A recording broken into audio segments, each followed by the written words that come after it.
సమాధానం చెప్పాడు. మామూలుగా చాలామందికి అర్థం కానటువంటి విషయం ఏంటంటే, మనిషి జీవితంలో చాలా అర్థం కాని ప్రశ్నలు ఉంటాయి.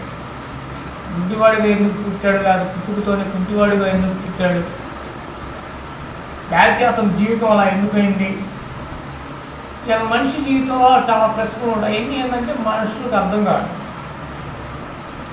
మనిషిని పుట్టించిన అటువంటి దేవుడికి మాత్రమే అవన్నీ కూడా తెలుసు. కొన్ని ప్రశ్నలు కొన్ని జవాబులు కానీ ఏంటి అనేది మనిషికి అర్థం కాదు. ఆయన శిష్యుడిగా సమాధానం చెబుతాడు, ఎందుకు ఇతను గుడ్డివాడిగా పుట్టాడు అని శిష్యుడు అడిగినప్పుడు ఆయన అక్కడ జవాబు చెప్తున్నాడు, దేవుని క్రియలు వీని యందు ప్రత్యక్షపరచబడటానికే వీడు గుడ్డివాడిగా పుట్టాడు. దేవుని యొక్క స్వస్థత కార్యాలు ఇతని ద్వారా సమాజానికి ప్రజలకు తెలియజేయాలి, అందుకే అతను గుడ్డివాడిగా పుట్టాడు అనేది అక్కడ సమాధానం చెప్తున్నాడు. దేవుడు చూశాడు అతని యొక్క జీవితాన్ని. అతని దగ్గరికి వెళ్ళి యేసు ప్రభు వారు మరి ముందు వేసి మరి బురద చేసి ఆ బురద అతని కన్నులకు పూసి, నువ్వు ఆ సిలోమ ఏమో అనే కోనటికి వెళ్ళి కళ్ళు కడుక్కో అని చెప్పాడు. యేసు ప్రభు వారు చెప్పినట్టుగానే ఆయన వెళ్ళి కళ్ళు కడుక్కోగానే చూపు వచ్చేసింది.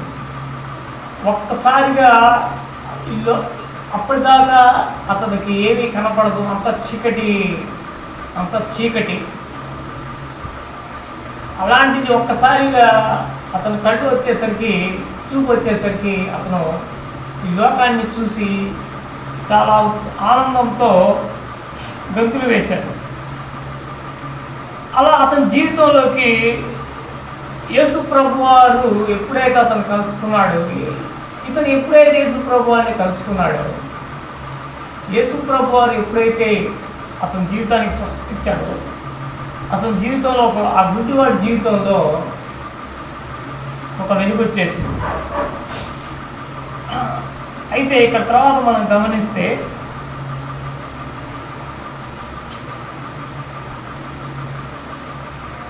ఎనిమిదవ అధ్యాయం చూద్దాం.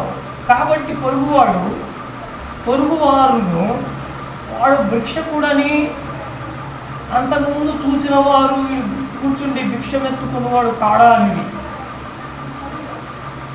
వీడే అని కొందరు, వీడు కాదు వీడి పోలి ఉన్న ఇంకొకడని మరికొందరు అని, వాడైతే నేనే అనేది.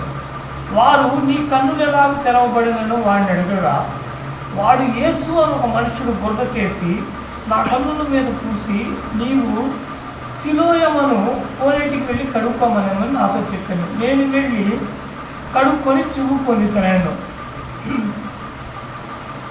ఇతను ఎప్పుడైతే చూపు వచ్చి బాగుపడ్డాడో, అక్కడ చూపు వచ్చిన తర్వాత ఇక ఆ మార్గంలో అక్కడ ఆ ప్రాంతాల్లో తిరుగుతూ ఉన్నాడు. ఇతన్ని పొరుగు అక్కడ ఉన్నవాళ్ళు చూశారు. మొత్తానికి చూసి, అరే ఇతను ఇక్కడ మనదాకా భిక్షం ఎత్తుకున్నవాడుగా మరి అడుక్కున్నవాడు లాగానే ఉన్నాడు కదా, మరి ఇతనేంది మరి సరదాగా నడుస్తున్నాడు, ఇతనికి ఎప్పుడు వచ్చింది చూపు ఏంటి ఇదేం అని చెప్పేసి వాళ్ళు ఆశ్చర్యపోయి చూసి అతన్ని పిలిచి అక్కడ ఉన్న వాళ్ళు మొత్తం అడుగుతున్నారు. వాళ్ళు మాట్లాడుకుంటున్నారు, ఇతను కాదా, లేకపోతే ఇతను పోలిన వాడు ఇంకొకడా అని చెప్పి వాళ్ళు మాట్లాడుకొని అతని దగ్గరికి వెళ్ళి అడిగి,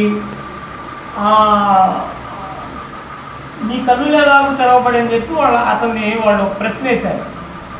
దానికి అతను సమాధానం చెబుతున్నాడు, నేను యేసు అనే ఒక మనుషుని కలుసుకున్నాను, ఆయన నా కన్నుల మీద బొట్టు పూసి సిలోయ